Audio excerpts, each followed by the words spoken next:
Sa puntong ito mga kapatid, kamustahin natin ang ating mobile journal, Evan Tarinque. Mukhang may rampa na naman. Evan, wala kaming kamalay-malay kung saan ka ngayon at kung ano'y kino-cover mo.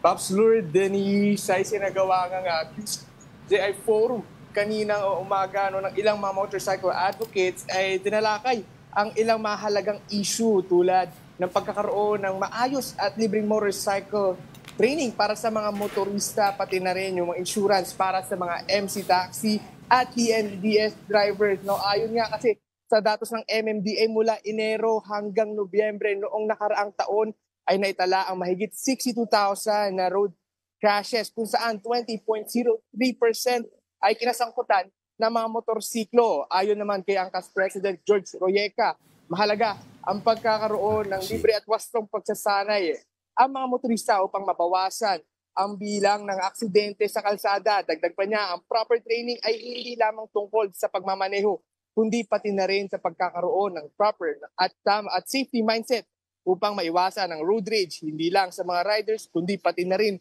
sa ibang motorista.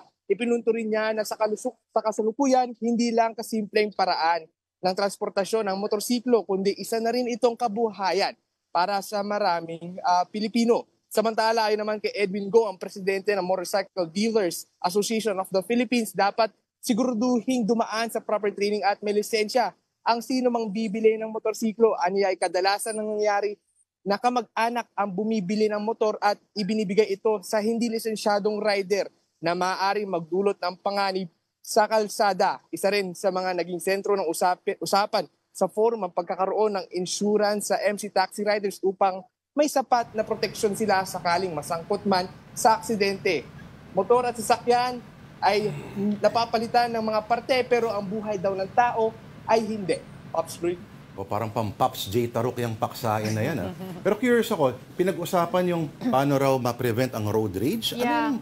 Yun nga, I wanted to ask kasi about si Tita that. Denise, kahit hindi ito nagmumotor, road rage lagi. Lalo lang pag malapit na mananghalian. Tama ka dyan, Pops Lloyd. No? Dapat dito nga sa proper training, sinasaba kasi parang magkakaroon, hindi siya actually psychological daw. No?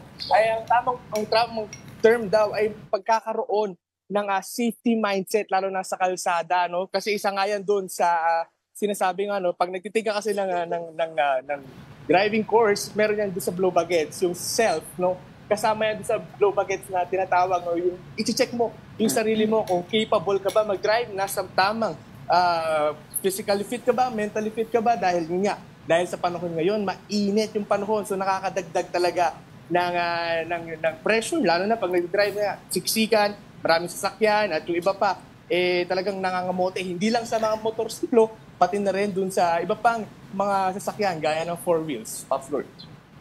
Kamote riders. Kamote riders. Nangangamote. Pero okay, Evan, pinag-usapan rin ba yung karapatan halimbawa or yung role halimbawa ng motorsiklo? Halimbawa, sa EDSA, pinag-usapan ba dyan kung kailangan bang magkaroon ng dedicated nila na lane or may ganun bang mga issues na ni-raise dyan?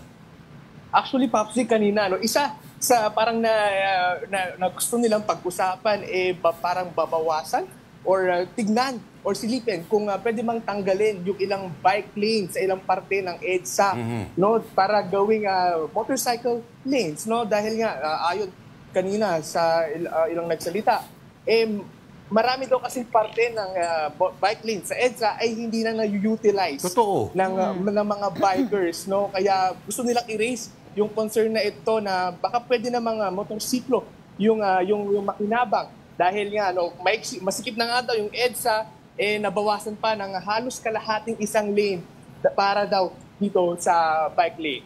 Tapos pag may masigasig pa halimbawa na enforcer, tsatsambahan ka, pwede kang hulihin pag dumaan ka doon, tapos motor ka. Wala namang ibang dumadaan na bisikleta, halimbawa pag mga rush hour, di ba? Ilan-ilan lang yun. So minsan, yung teorya versus reality, hindi nagtutugma. Ikaw ba, Evan, may bala ka bang bumili ng motor? Alam mo, Pops Lloyd, ilang beses na tayo kinukulit ni Pops J na kumuha. Ay nako. Magpa-sponsor ka. Yang Pops J Taruk na yan, ang galing-galing lang mangulit eh. Pero pagdating sa bigayan, Naku kita mo naman yung garahe niyan. Punong-puno na ng mga motor. Pero okay, may narinig ako kanina, mga kamag-anak daw bumibili at binibigay. Kasi may kilala kong isang makeup artist sa ganyan Nagbigay. Ay, hindi lang buong motorsiklo, pati parts. Paano nga nun, Ivan? Yeah, go.